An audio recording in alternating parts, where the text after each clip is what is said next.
Assalamualaikum warahmatullahi wabarakatuh. Bismillah, alhamdulillah, wa syukurillah, la hawla wa la quwata illa billah.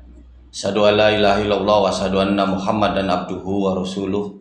Allahumma sholli ala Muhammad wa ala alihi wa sahbihi wa man tabi'ahu bi ihsan ila yaumil qiyamah, amma ba'd. Yang saya hormati Bapak Ibu dosen Universitas Muhammadiyah. Yang saya hormati rekan-rekan mahasiswa UMC. Puji syukur kehadirat Allah Subhanahu wa taala dengan ucapan alhamdulillah atas rahmat serta nikmat, yakni nikmat iman, nikmat Islam, dan nikmat sehat.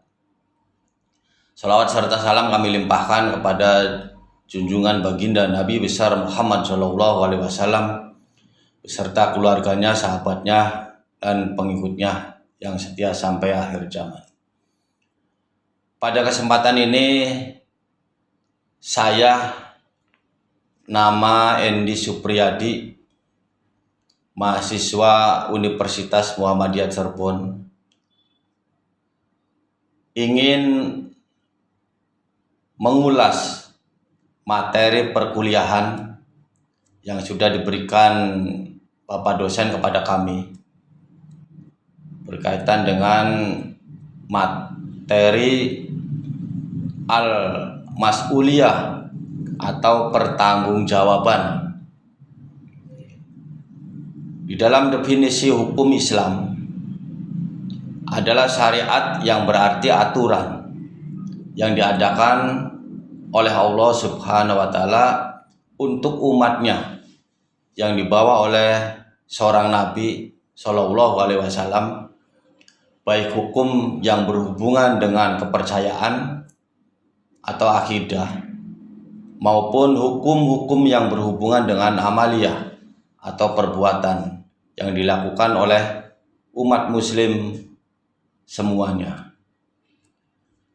Berkaitan dengan pertanggungjawaban seseorang terhadap hukum, bahwa seseorang bertanggung jawab secara hukum atas perbuatan tertentu, atau bahwa dia bertanggung jawab atas suatu sanksi bila perbuatannya bertentangan dengan hukum atau melanggar hukum. Ada beberapa hukum pidana dalam Islam. Pertama, hukum hudud, kemudian hukum qisas, kemudian hukum kifarat, kemudian hukum takjir. Hukum hudud yaitu larangan Allah yang diperintahkan kepada manusia untuk memeliharanya dan tidak mendekatinya. Contohnya minuman keras atau khamar, kemudian perzinahan, dan seterusnya. Kemudian hukum qisas. Hukum qisas adalah istilah dalam hukum Islam yang berarti pembalasan. Mirip dengan pepatah hutang nyawa dibayar dengan nyawa. Dalam kasus pembunuhan, hukum qisas memberikan hak kepada keluarga korban untuk meminta hukuman mati kepada pembunuh. Kemudian hukum kafarat merupakan denda yang telah diatur dalam hukum Islam sebagai bentuk penebusan karena telah melanggar hukum atau berdosa. Misalnya sepasang suami istri telah melakukan atau bersenggama ketika bulan Ramadan, maka keduanya wajib membayar kafarat dengan cara memerdekakan budak. Kemudian hukum tajir.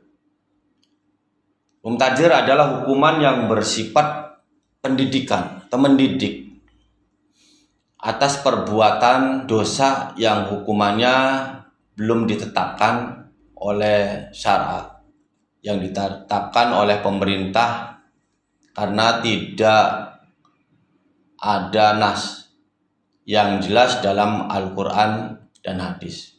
Itu biasanya dilakukan oleh pondok pesantren dalam hal mendidik murid-muridnya supaya mereka tetap mematuhi aturan-aturan yang sudah diterapkan oleh pondok pesantren tersebut. Dan di dalam hukum di Indonesia banyak sekali yang diterapkan, terutama dalam kemaslahatan. Hukum Islam lahir untuk memberikan kemaslahatan bagi umat manusia dan segala makhluk yang ada di permukaan bumi. Artinya untuk mencapai kemaslahatan hukum dan menolak kemudorotan.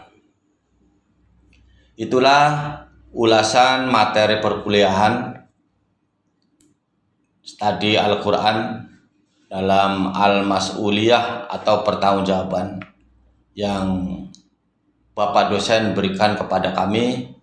Mudah-mudahan bermanfaat dan mohon maaf apabila ada kekeliruan atau kekurangan. Cukup sekian dari saya akhiri. Billahi hidayah wa taufik. Assalamualaikum warahmatullahi wabarakatuh.